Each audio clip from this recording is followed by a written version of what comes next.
I still remember the first time I watched The Passion of the Christ. It wasn't just a movie, it was a punch to the soul. And I couldn't stop thinking about the man who made it. Mel Gibson. The same guy I grew up watching in Lethal Weapon. The same face that once ruled red carpets. How did he go from Hollywood's favorite action hero to the most controversial storyteller of our time? What changed him? What did The Passion really cost? This video is my deep dive into that question. Not to judge, but to understand. Career. Before verse. After. The Passion of the Christ. What happens when Hollywood's golden boy turns his back on the system that made him famous and gambles everything on a film about the final 12 hours of Jesus Christ? Before the Hollywood powerhouse. Before The Passion. Mel Gibson wasn't just a movie star. He was a box office guarantee. Global icon. With hits like Mad Max, Lethal Weapon, and Braveheart. Gibson was one of the most bankable names in the world. He played heroes, rebels, warriors, and he owned the screen. Critical respect. Braveheart won him 2 Oscars Best Director and Best Picture. At 40, he was seen not only as a charismatic actor, but a serious filmmaker. Studio darling studios trusted him. He fit the mold: handsome, charming, profitable. He worked within the system and was rewarded handsomely for it. Creative boundaries. Despite his success, his films remained within conventional limits: action, drama, entertainment, safe narratives, minimal controversy. His artistic identity was still under wraps. He was a giant in the industry, but still playing by its rules. After the Outlaw Tour, then came The Passion of the Christ, and nothing was the same. Self-funded vision. No studio would touch it. So Gibson put in $30 million of his own money to bring the story to life. No safety net, no backers, just faith. Uncompromising artistry. The film was in Aramaic and Latin. It was graphically violent. It didn't follow Hollywood formulas. This was Mel untethered, raw, radical, and unapologetically spiritual. Industry fallout. The critical backlash was immediate. Accusations of anti-Semitism, accusations of extremism. His relationship with Hollywood soured. Some doors would never reopen. Commercial phenomenon. Yet the film earned over $600 million globally without traditional marketing. Churches, religious communities, and even secular viewers turned out in droves. A new identity. Mel was no longer seen as just an actor or director. He became something else. A controversial prophet to some. A reckless fanatic to others. He broke the rules and built his own altar in the ashes. He walked into The Passion as a Hollywood legend, and walked out as something Hollywood couldn't control. That was the turning point, not just of a career, but of a man deciding where his loyalty truly lay. Faith and inner life. Before versus after The Passion of the Christ. Before he preached redemption on screen, he was still searching for it in his own life. Before a quiet faith and inner turmoil on the surface, Mel Gibson was a traditional Catholic, raised in a devout household, loyal to pre-Vatican II values, even built a private chapel on his property. But behind the camera, there was struggle, addiction to alcohol, outbursts of anger, a storm of contradictions. He was a man of faith, but also a man at war with himself. He rarely spoke about God publicly. His faith was private, guarded, even distant. It wasn't the cornerstone of his identity. It was the background noise. And with fame came temptation and wounds. This wasn't the calm wisdom of a man walking with God. This was a soul still limping through the wilderness. After a radical recentering, then came The Passion of the Christ, and everything turned. And faith moved from the background to the spotlight. He didn't just make a film about Christ's suffering. He poured his own pain into every frame. He called it my own personal way of doing penance. In interviews, he stopped hiding. He spoke openly, rawly about sin, forgiveness, and his relationship with Jesus. The Passion wasn't just art, it was a confession, a mirror, a declaration of spiritual rebirth. He built the Holy Family Chapel in Malibu not for show, but for shelter. A place where the Latin Mass is still celebrated in silence and solemnity. A place where a man once broken by his demons could kneel and remember mercy. He didn't just believe anymore, he belonged. For Mel Gibson, the Passion wasn't just the story of Christ's suffering, it was the story of his own. He once said, "I was a man in pain, and I made a movie about a man in pain." The cross on screen was not just historical, it was personal. Before the Passion, faith was something he carried quietly. After the Passion, it carried him. Relationship with Hollywood. Before versus after the Passion of the Christ. He once walked the red carpets like royalty, but after the Passion, those carpets rolled up behind him. Before Hollywood's favorite son. In the 1990s and early 2000s, Mel Gibson wasn't just in Hollywood, he was Hollywood. He headlined billion-dollar franchises, directed award-winning epics, sat next to Spielberg at premieres and shook hands with every major studio executive. He was respected, adored, and deeply connected. He could greenlight a movie with a single phone call. He was invited everywhere from the Golden Globes to Vanity Fair Oscar parties. He belonged. Mel wasn't just part of the system, he was one of its crown jewels. After blacklisted by the machine, then came the Passion, and everything changed. The content was too raw, too graphic, too religious, too politically charged. It triggered fierce debates. Some accused it of anti-Semitism, others of religious extremism. Studios backed away. Not because it failed, it made over $600 million, but because it exposed Hollywood's discomfort with unapologetic Christian storytelling. He became difficult, risky, uncontrollable, unfiltered. He wasn't playing the game anymore, and Hollywood doesn't like players who stop playing. For years, his name disappeared from A-list invites. Projects fell through. Agents distanced themselves. The industry that once cheered for him went silent. But silence doesn't mean defeat. Instead of crawling back, Gibson pivoted. He doubled down on independent production. He founded Icon Productions. He became a symbol of artistic rebellion, an iconoclast who answered to no one but his own conscience. Hollywood shut the door, so Mel built his own house and lit a fire in the basement. He may have lost favor with the system, but he gained something far more powerful, a platform unshaped by fear, and a voice no one could silence. Public reputation. Before versus after the Passion of the Christ. He was once America's action hero. Now, he's one of the most controversial figures in modern entertainment. Before, the beloved hero before the Passion, Mel Gibson was universally admired.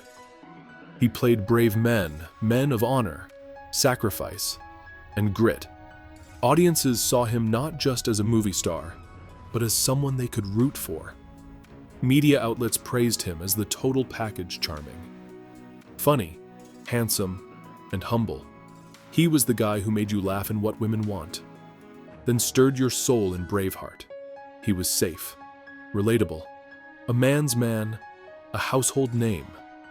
To the public, Mel Gibson was the embodiment of the American dream wrapped in an Australian accent.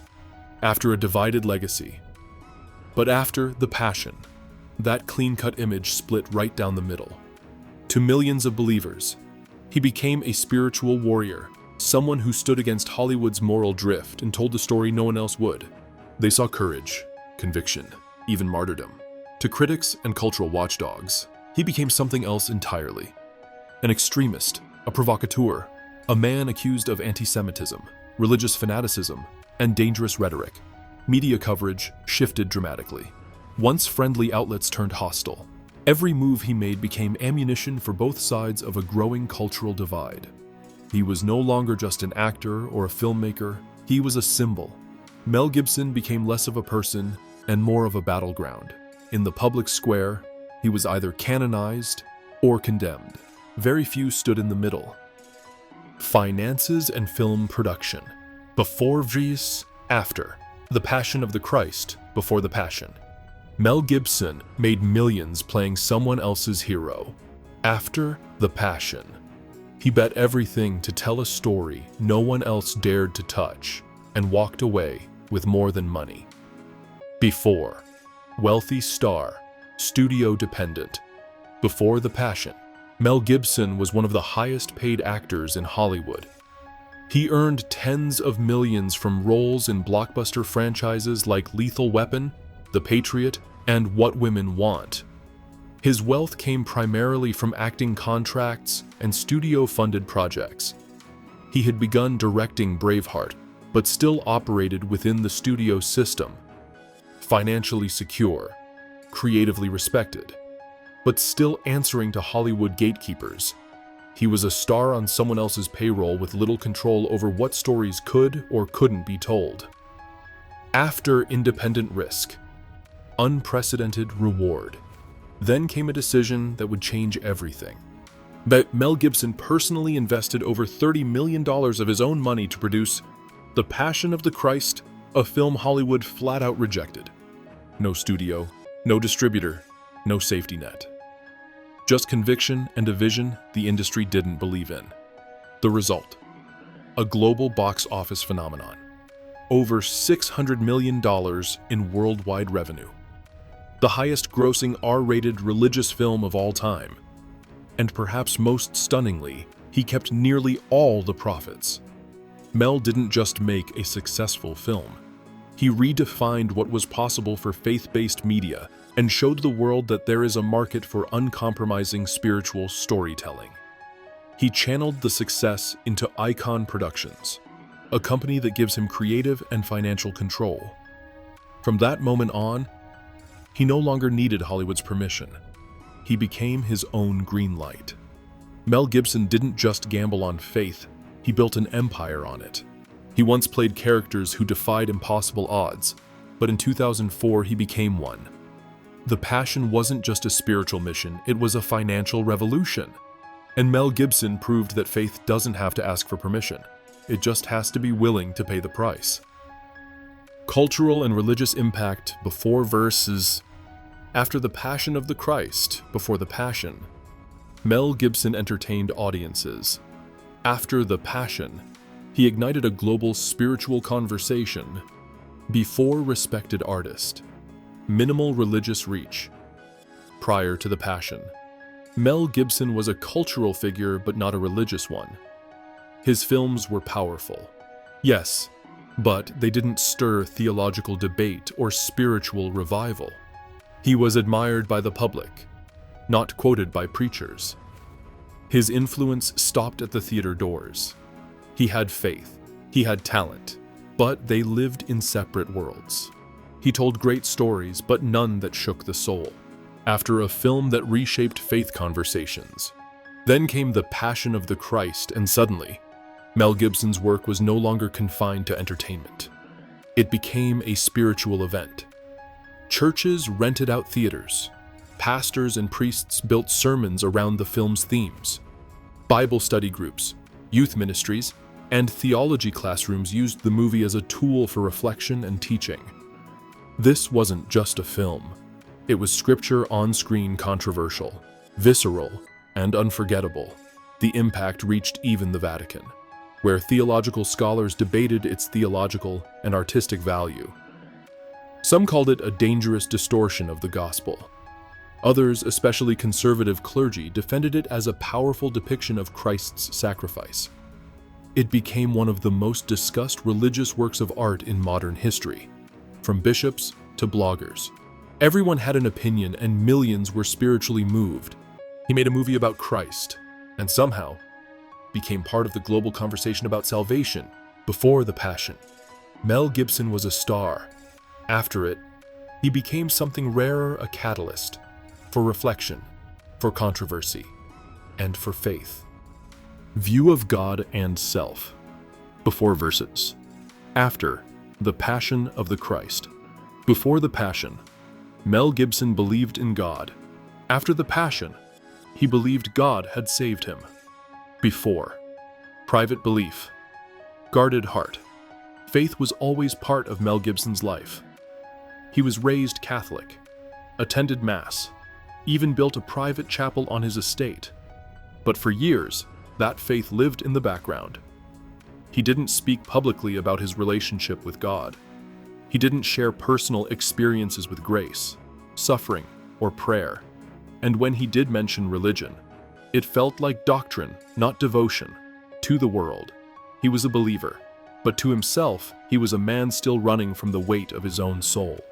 Behind the roles, behind the fame, was a deeply conflicted man wrestling with addiction, anger, guilt, and isolation. He knew who God was, but he hadn't yet looked him in the eyes. After a soul stripped bare, everything changed with the Passion of the Christ. This wasn't just a film project. It was, in Mel's own words, a very violent love letter. He called it a prayer. He described directing it as a form of penance. He spoke openly about his brokenness and how Christ's suffering gave his own life meaning. Suddenly, every interview became a moment of spiritual witness. He wept during press tours. He spoke of sin and mercy as if they weren't abstract, they were personal.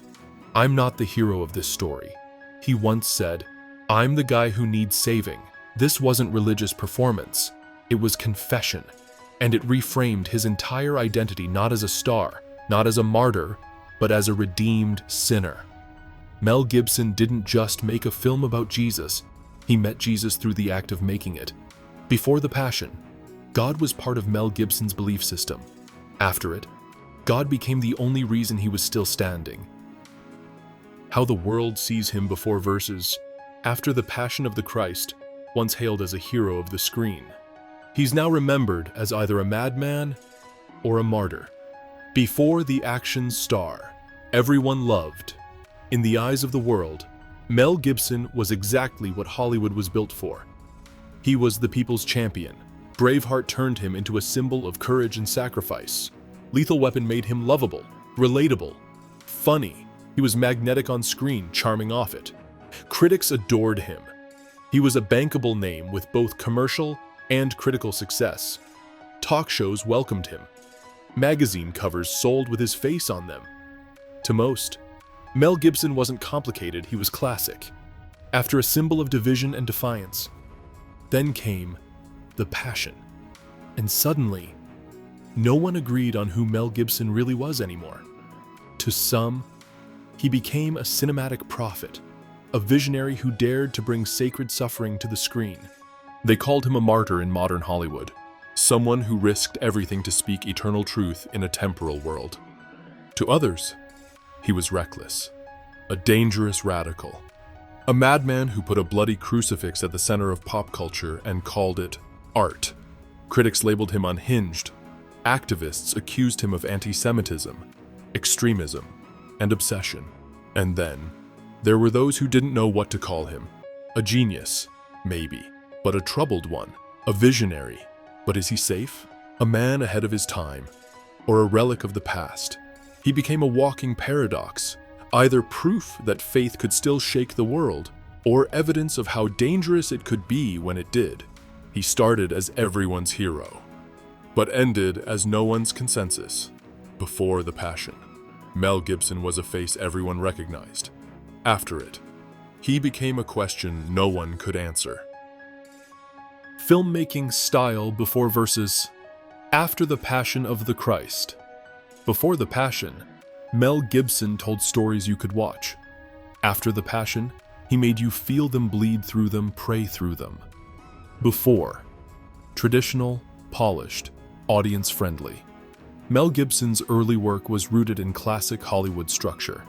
Clear narrative arcs, heroes, villains, redemption. Think Braveheart epic scope, soaring music, triumphant heroism, visually sweeping, emotionally safe. Even the violence in Braveheart, though intense, followed a familiar cinematic rhythm.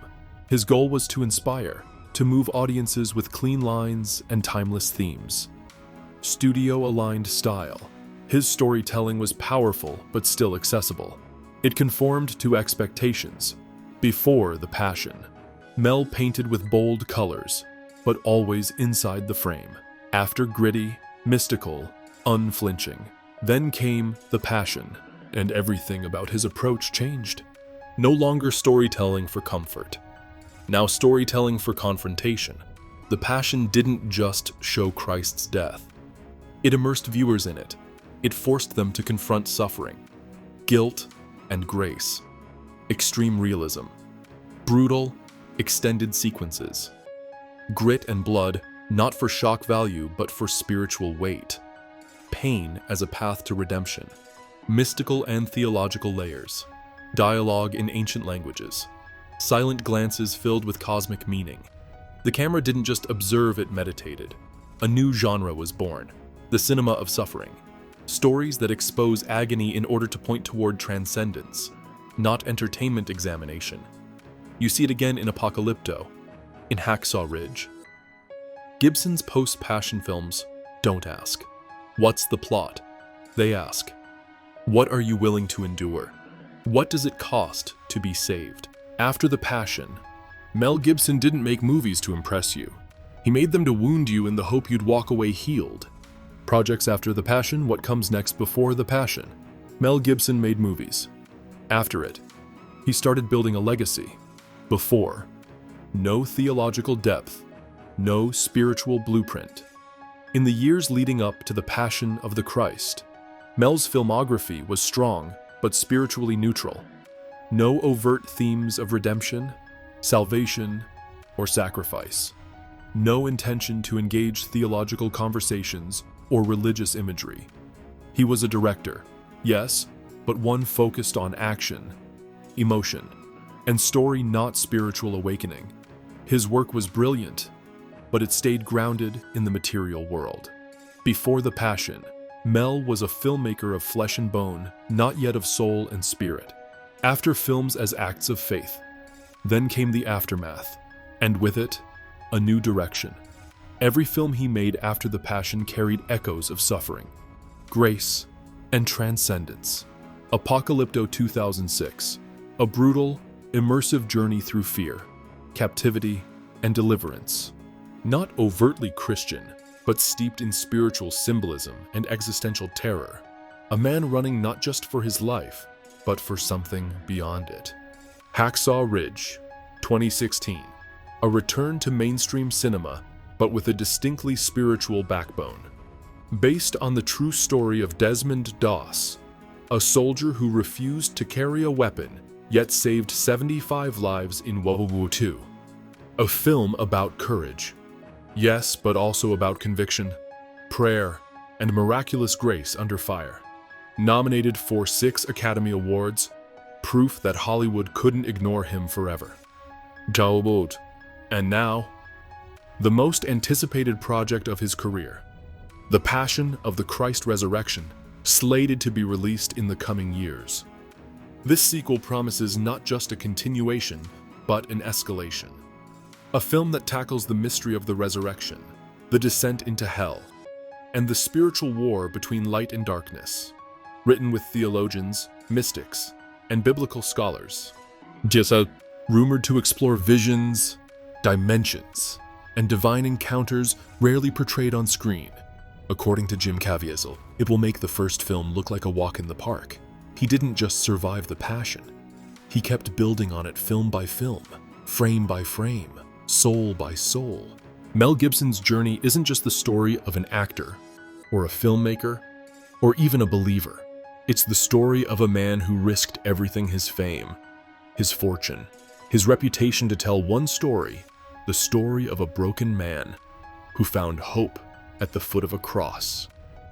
Before the Passion of the Christ, Mel Gibson was a Hollywood icon.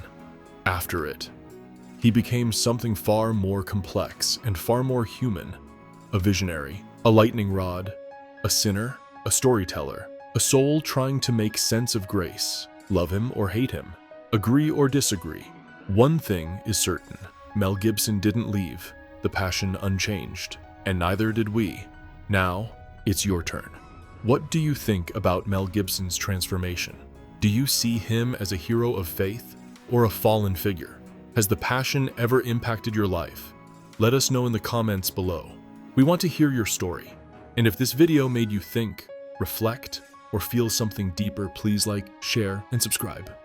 And we've got more untold stories coming. Stories that challenge, that inspire, and that just might change how you see everything.